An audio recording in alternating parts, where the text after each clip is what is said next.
संसाराला खरं समजण्याचा कडू नाद लागला आपल्याला. आपण कडू आहेत का?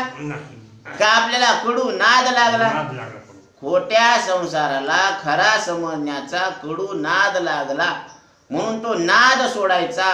तुका म्हणे सांडी संसाराचा छंद, मग परमानंद पावशील. मग परमानंद मिळवायचा का? आहेच आहेच आहेशी तू अंगा अंगी डोळे उघडी. म्हणून इथं आई सांगते, बाळा सत्व रजतम हे तुझ लावी ती चाळा. काम क्रोध मद मत्सर तुझ गोवी ती खेळा. यास वेधणी जासी सुकुमारा रे बाळा. अपभ्रंशी घालतील मुकशील सर्वस्वाला. पयेदी मदालसा सोहम जो जो रे बाळा. निज ध्यानी निज पारे लक्ष लागो दे डोळा. बाळा हे काम क्रोध हे काय आहेत? हे धर्म मार्गाचे म्हणजे परमार्थाच्या मार्गात आलेले मांग आहेत, अडचण आहे. म्हणून ही गवळण सांगते, आता ग साजने झाले मी निसंग. विकल्प नवऱ्याचा सोडियला मी संग. काम क्रोध हे झाडियले मांग, केला मोकळा मार्ग सुरंग. आईचा जोगवा जोगवा मागिन. अशा प्रकारचा जोगवा जगदंबेला मागितलेला आहे की मी विकल्प नवऱ्याचा संग सोडून दिला. विकल्प म्हणजे कल्पना. कल्पनेला सोडलं की आपण ब्रह्मच आहोत. कारण शरीराला मी समजणं ही काय आहे? कल्पना आहे. जगत सत्य समजणं ही काय आहे? कल्पना आहे. आतापर्यंत आपल्याला सगळेच सांगत आले की हे सत्य आहे म्हणून. मग आपण सुद्धा काय निश्चय केला? खरंच हे सत्य आहे. कारण हे किती दिवसापासून असेल बरं? आपल्याला वाटतं जग पहिलं आहे ना आपण आताचे. कसं वाटतं? आपण आताचे आहेत आणि जग पहिलंच.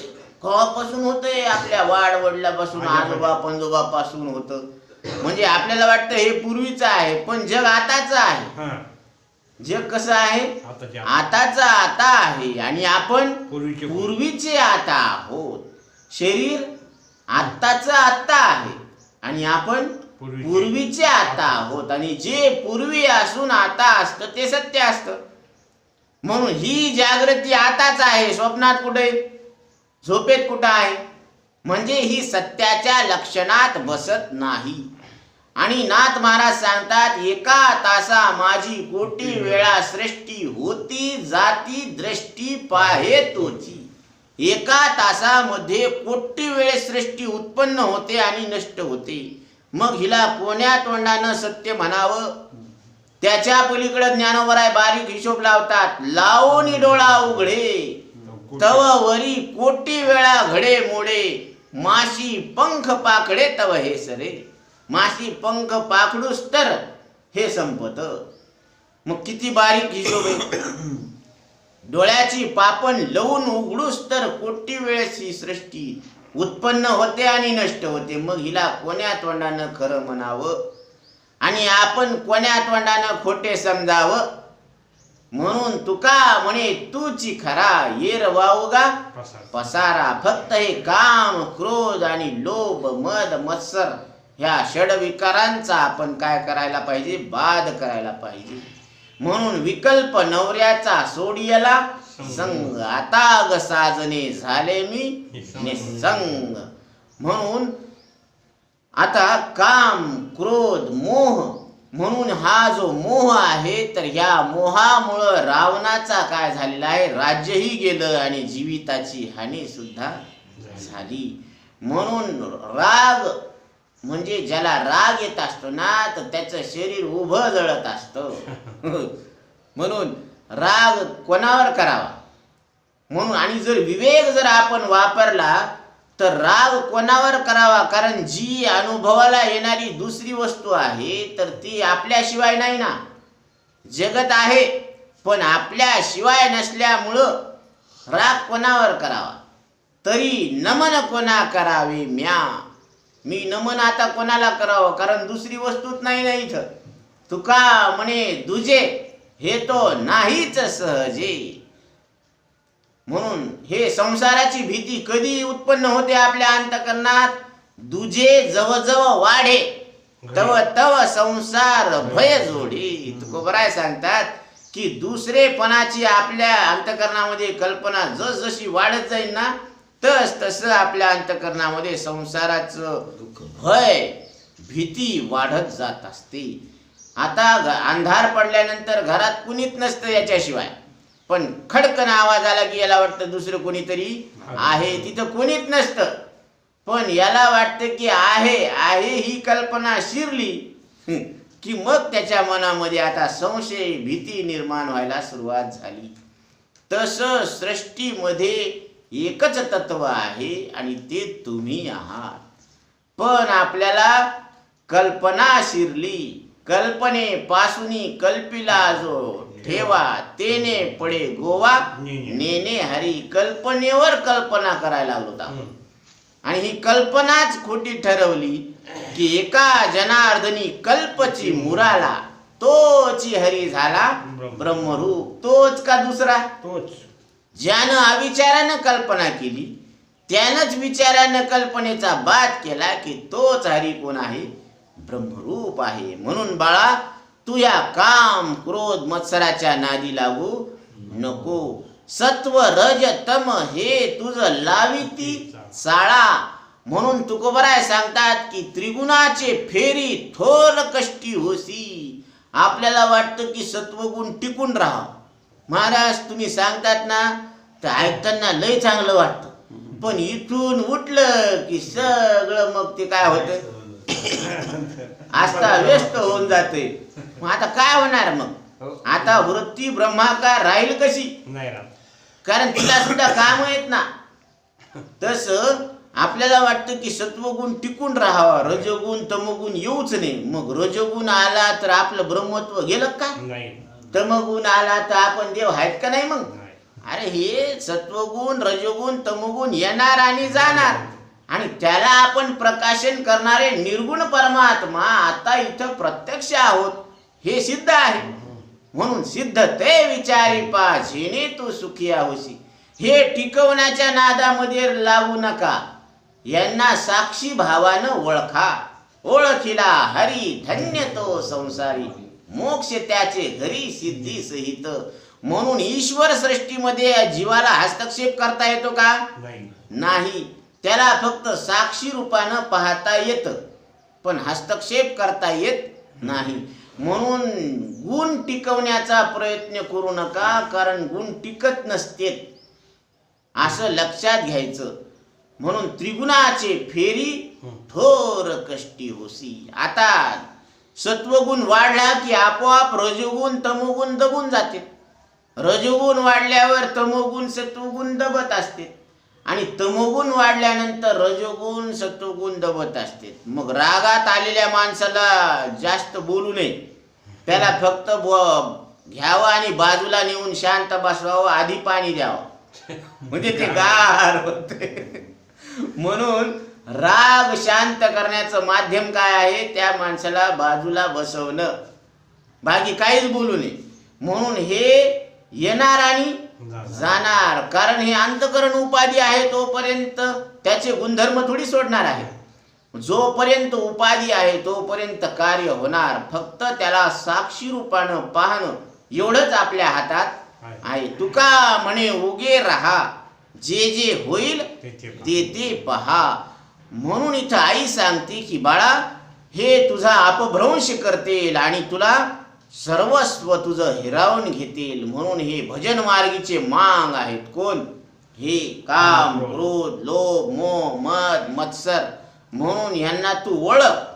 चोराला ओळखल्यानंतर मग भीती राहते का? पण आपल्यातला चोर आहे पण ओळखला नाही, मग मात्र तिथं धोका झाल्याशिवाय राहत नाही. आणि तुकोबराय सांगतात की आम्ही ओळखलं म्हणून भागा रे सब मन का धोका.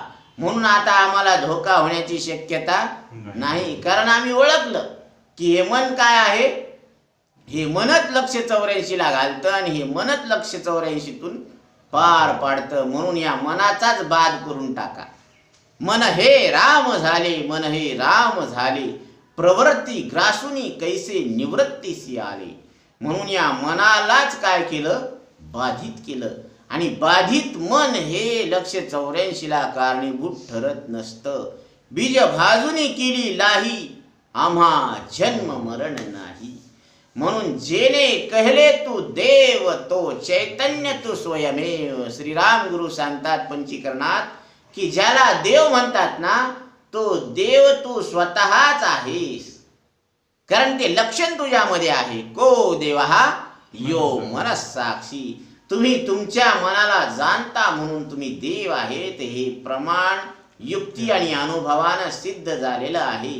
त्याचाच तुम्ही विचार करा. म्हणून बाळा, तू ह्या षड विकाराच्या नादी लागू नकोस.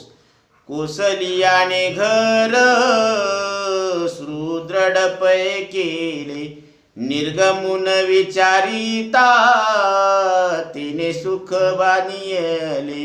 झाले रे तुझ तैसे, यातायाती भोगविले.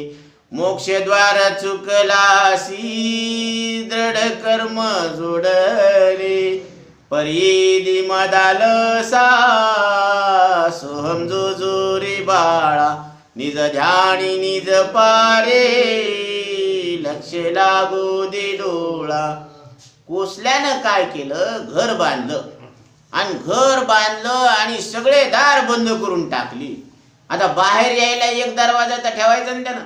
सगळे दार बंद केले आणि गुदमरून तो तिथं त्याचा प्राण निघून गेला. मग आता त्याच्या प्राणहानीला जिम्मेदार कोण आहे? नाही म्हणले शेजारी पाजारी, देव आहे. कोणी करणी केली, कोणी माग लागला असेल. तसं आपल्याला वाटतं की आपल्या दुःखाला कारण कोण आहे? शेजारी पाजारी. मागच्या जन्मातलं पाप कोणी करणी केली असेल का देव माग लागला. आता आपण इतके चांगले आहेत का की देव माग लागायला? त्याला काम नाहीत का दुसरे आपल्या माग लागायला? बरं, कोणी करणी केली, आता करणी केली त्यालाच काही येत नाही तर ते काय करन? छू करू क्या छा करून तू मरा तो मैं क्या करू. त्याला येतच नाही ना काही. म्हणून हे आप आपणा घात करू, शत्रू झालो मी दावेदारू. आपणच आपला घात केलेला आहे. का? कारण आपणच या 3.5 हाताच्या देहाला मी समजलेलं आहे. म्हणून एरवी कोश कीटकाची या परी, जो आपण पया आपण वैरी. आत्मबुद्धी शरीरी चारू स्थळी. जसं त्यानं स्वतःला कोंडून घेतलं तसं आपण या 3.5 हाताच्या देहात स्वतःला कोंडून घेतलेलं आहे. बाळा, तू ते कोंडून घेऊ नकोस. म्हणून हे बंधन तुझ्या ठिकाणी तूच निर्माण केलेलं आहे अविचारानं. आणि तूच त्या बंधनाची निवृत्ती विचारानं दूर कर. म्हणून मोक्षद्वार चुकलासी, दृढ कर्म जोडले. म्हणून तू मोक्षद्वाराला चुकला आणि सगळे कर्म काय केले? जड करून घेतले. कारण देहाला मी म्हणून केलेल्या कर्मानंच काय होत असतं? हे लक्ष 84चं दुःख भोगावं लागत असतं.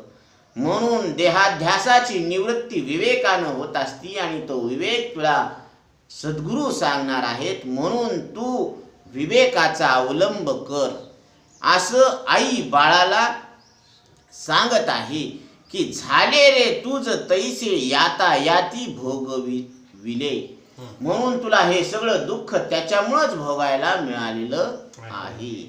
पुंडलिका वरदे हरी विठ्ठल श्री ज्ञान